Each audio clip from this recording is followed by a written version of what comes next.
Welcome and welcome back to Thank God for Grace and Mercy. My name is Tony, and this is Reading the Bible in a Year. Today is day 95, and we're going to continue the story of Samson and finish the story of Samson. It isn't very long, right? From about maybe 13 to 18. That's his story. And so we're going to finish the story of Samson today. Yesterday, Samson got introduced, and he's probably the only judge now that really isn't a leader.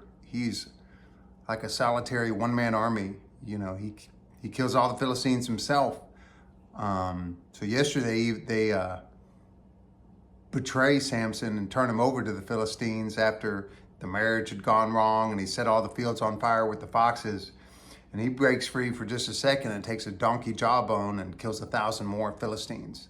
So the things that Samson can do with his strength is that's provided by God. It was amazing to me as a kid. Still fairly amazing for me to read now. So without any further ado, let's get into Judges 16 through 18 and see what we get out of today's reading.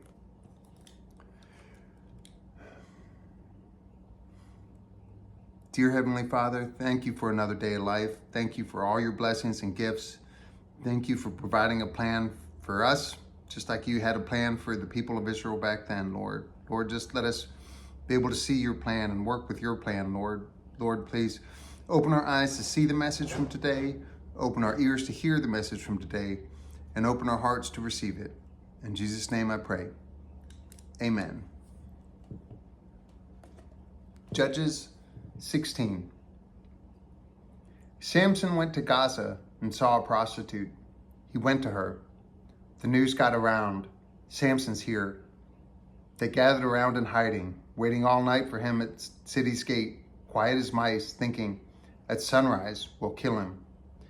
Samson was in bed with the woman until midnight. Then he got up, seized the doors of the city gate and the 2 gateposts, bolts and all, hefted them on his shoulder, and carried them to the top of the hill that faces Hebron. Sometime later, he fell in love with a woman in the valley of Sorek, grapes. Her name was Delilah. The Philistine tyrants approached her and said, seduce him. Discover what's behind his great strength and how we can tie him up and humble him. Each man's company will give you 100 shekels of silver. So Delilah said to Samson, tell me, dear, the secret of your great strength and how you can be tied up and humbled. Samson told her, if you were to tie me up with 7 bowstrings, the kind made from fresh animal tendons, not dried out, then I would become weak, just like anyone else. The Philistine tyrants brought her 7 bowstrings, not dried out, and she tied him up with them. The men were waiting in ambush in her room. Then she said, the Philistines are on you, Samson. He snapped the cords as though they were mere threads. The secret of his strength was still a secret. Delilah said, come now, Samson, you're playing with me, making up stories. Be serious. Tell me, how can you be tied up? He told her, if you were to tie me up tight with new ropes never used for work, then I would be helpless, just like anybody else. So Delilah got some new ropes and tied him up. And she said, the Philistines are on you, Samson.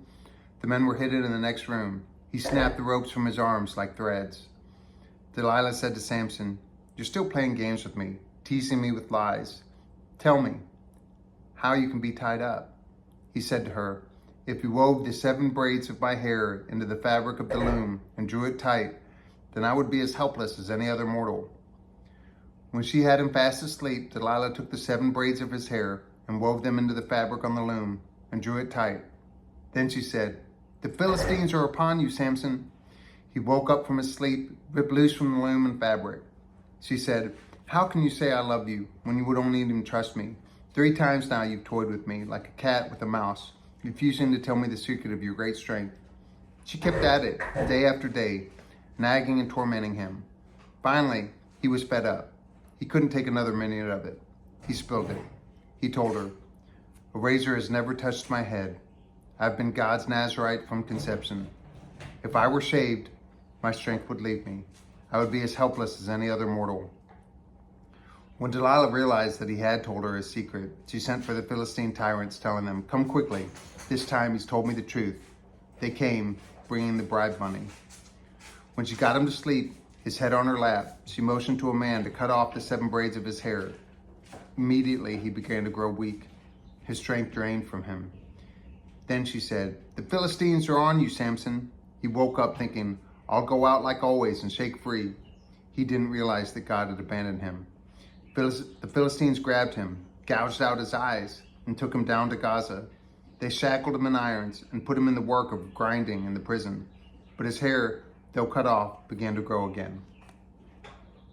The Philistine tyrants got together to offer a great sacrifice to their god Dagon. They celebrated, saying, "Our God has given us Samson, our enemy." And when the people saw him, they joined in, cheering their God. "Our God has given our enemy to us, the one who ravaged our country, piling high the corpses among us." Then this. Everyone was feeling high, and someone said, "Get Samson. Let him show us his stuff." They got Samson from the prison, and he put on a show for them. They had him standing between the pillars. Samson said to the young man who was acting as his guide, "Put me where I can touch the pillars that hold up the temple, so I can rest against them."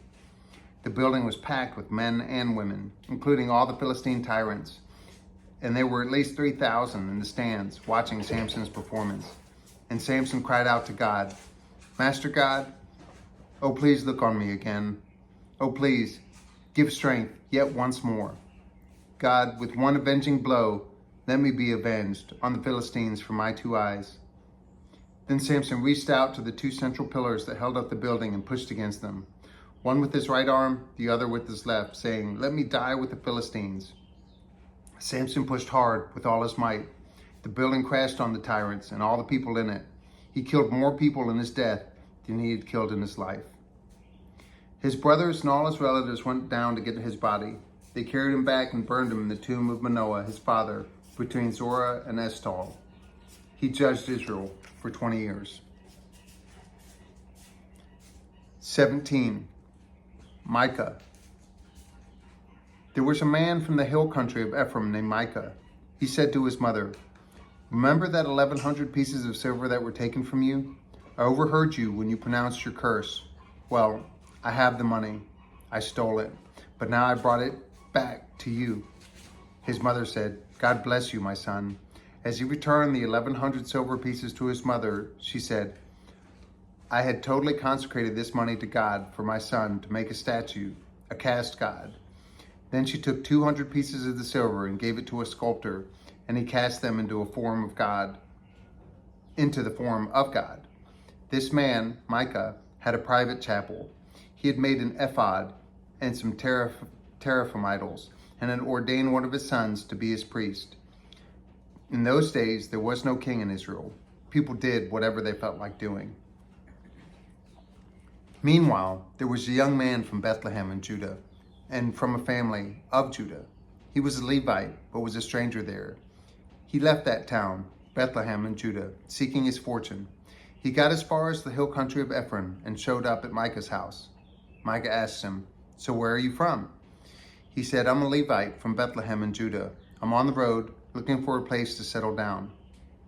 Micah said, "Stay here with me. Be my father and priest. I'll pay you 10 pieces of silver a year, whatever clothes you need, and your meals." The Levite agreed and moved in with Micah. The young man fit right in and became one of the family. Micah appointed the young Levite as his priest. This all took place in Micah's home. Micah said, "Now I know that God will make things go well for me. Why, I've got a Levite for a priest." Judges 18. In those days, there was no king in Israel, but also in those days, the tribe of Dan was looking for a place to settle down. They hadn't yet occupied their plot among the tribes of Israel. The Danites set out 5 robust warriors from Zorah and Eshtaol to look over the land and see what was out there suitable for their families. They said, "Go and explore the land." They went into the hill country of Ephraim and got as far as the house of Micah. They camped there for the night. As they neared Micah's house, they recognized the voice of the young Levite. They went over and said to him, "How on earth did you get here? What's going on? What are you doing here?" He said, "One thing led to another. Micah hired me, and I'm now his priest." They said, "Oh, good. Inquire of God for us. Find out whether our mission will be a success." The priest said, "Go assured. God's looking out for you all the way." The 5 men left and headed north to Laish. They saw that the people there were living in the safety under the umbrella of the Sidonians, quiet and unsuspecting. They had everything going for them, but the people lived a long way from the Sidonians to the west and had no treaty with the Arameans to the east. When they got back to Zorah and Eshtaol, their brothers asked, "So how did you find things?" They said, "Let's go for it. Let's attack. We've seen the land and it's excellent. Are you going to just sit on your hands? Don't dawdle. Invade, conquer. When you get there, you'll find they're sitting ducks, totally unsuspecting. Wide open land. God is handing it over to you. Everything you could ever ask for." So 600 Danite men set out from Zorah and Eshtaol, armed to the teeth. Along the way, they made camp at Kiriath Jearim in Judah. This is why the place is still called Dan's Camp. It's just west of Kiriath Jearim.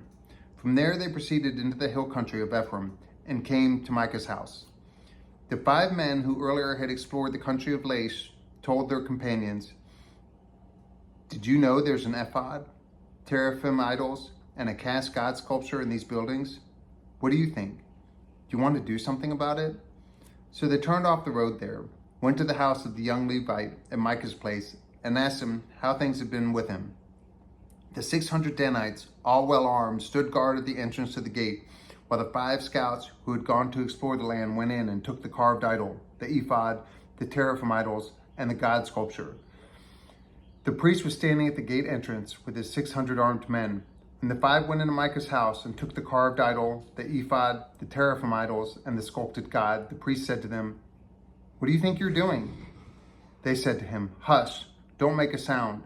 Come with us, be our father and priest. Which is more important, that you will be a priest to one man, or that you become priest to a whole tribe and clan in Israel?" The priest jumped at the chance. He took the ephod, the teraphim idols, and the idol, and fell in with the troops. They turned away and set out, putting the children, the cattle, and the gear in the lead. They were well on their way from Micah's house before Micah and his neighbors got organized. But they overtook the Danites. They shouted at them. The Danites turned around and said, "What's all this noise all about?" Micah said, "You took my God, the one I made, and you took my priest, and you marched off. What do I have left? How can you now say, 'What's the matter?'" But the Danites answered, "Don't yell at us. You might just provoke some fierce, hot-tempered men to attack you, and you'll end up an army of dead men." The Danites went on their way. Micah saw that he didn't stand a chance against their arms. He turned back and went home. So they took the things that Micah had made, along with his priest, and they arrived at Laish, the city of quiet and unsuspecting people. They massacred the people and burned down the city. There was no one around to help. They were a long way from Sidon and had no treaty with the Arameans. Laish was in the valley of Beth Rehob. When they rebuilt the city, they renamed it Dan after their ancestor who was a son of Israel, but its original name was Laish. The Danites set up the God figure for themselves. Jonathan, son of Gershom, the son of Moses, and his descendants were priests to the tribe of Dan down to the time of the land's captivity. All during the time that there was a sanctuary of God in Shiloh, they kept for their private use the God figure that Micah had made. Day 95. Judges 16 through 18. Today, Samson visits a prostitute in Gaza, a Philistine city. So this is wicked on multiple levels. Locals plan to ambush him, but he leaves early and takes part of the city gate with him. Then he falls for a Philistine named Delilah, but the feeling isn't mutual. She's just a hired covert agent. The Philistine lords pay her 5,500 pieces of silver to find out the secret of his strength. Their curiosity suggests he isn't muscular. Otherwise, they'd know where his strength comes from. But if he is, in fact, scrawny, then his feats of strength serve to glorify God, not his own body. We learn a lot about him today. He's a deep sleeper. He has 7 dreadlocks. Either he's blinded by lust, or he's arrogant and assumes he can't be overpowered, or both. And he does not learn from his mistakes. Delilah tries 3 times to find out where his strength comes from, and either he doesn't trust her, or he's just being sneaky as usual. He lies repeatedly. When he finally explained that he's under a vow to God, he refers to God by his generic name, Elohim, not his personal name, Yahweh. This shows us how he views God. It's the difference between knowing God and knowing about God. He doesn't seem to take God's call on his life seriously. His disobedience leaves him vulnerable. Delilah gets her money and has a man shave his head, and the spirit leaves him. At this point in history, this is possible because God, the Spirit, doesn't indwell people yet. The enemy overtakes Samson, and he's stripped of every aspect of his identity, his dreadlocks, his strength, and the spirit. The Philistines' punishments are fitting because they corresponded to his two major areas of sin. They gouged out his eyes, a major weakness for him, and they forced him to do a woman's work, grinding at the mill, which has to be an affront to his pride. Without God, he doesn't even have the strength to do a man's work. But as his hair grows back, so does his strength. They bring him out at a pagan festival as entertainment, which often involves taunting or beating a prisoner. It probably doesn't involve feats of strength, because as far as they know, he's weak. He cries out to God, calling him Yahweh, and asks for strength. Could it be that he's repentant? God gives him strength, and he pushes over 2 load-bearing pillars, destroying the pagan temple and killing everyone, including himself. Then we see sheer anarchy in Israel. Micah, an Ephraimite, steals from his mom and then confesses, and she builds an idol to Yahweh in response. This is the first of many instances where people show both a lack of awareness of God's laws and a total disregard for the ones they do know. Without leaders, people self-govern, but it's usually too subjective to be righteous. Micah sets up a temple in his house and ordains his son, who is not a Levite, as a priest. This secondary holy site is wicked and defiant. When he meets a Levite named Jonathan, who is appointed to live among Judah, Micah realizes this is a chance to have an actual Levite priest, and he tries to use God for his selfish gain. He also makes his own ephod. It's good that he wants to know God's will, but he goes about it in ways that dishonor God. He's more interested in getting answers and being powerful than in drawing near to God. The tribes of Dan never drove out the Canaanites, so they're looking for a new home. They ask Jonathan if it's okay to abandon the land God allotted. He gives them hopeful but wicked counsel, so they head to a town called Laish and kill unsuspecting people in a land not allotted to them before asking Jonathan to be their unauthorized priest in their unauthorized land. Today's God shot. Samson doesn't call God by his name until the end, and God meets this blind, rebellious prisoner in his hour of need. He doesn't say, "No, you screwed up too many times." God shows up with a yes to Samson's prayer and uses his tragic story as one of the steps towards setting his people free from oppression. He wants intimacy with us. Even in prisons and on deathbeds, he's ready to come closer. And that's good news for us, whether we're in dire straits or in a place of abundance, because he's where the joy is. Thank you for tuning in. We'll be back again tomorrow, and tomorrow we will be reading Judges 19 through 21, and we'll be finishing the book of Judges. So I look forward to seeing you then. Thank you for tuning in, and I'll be back tomorrow.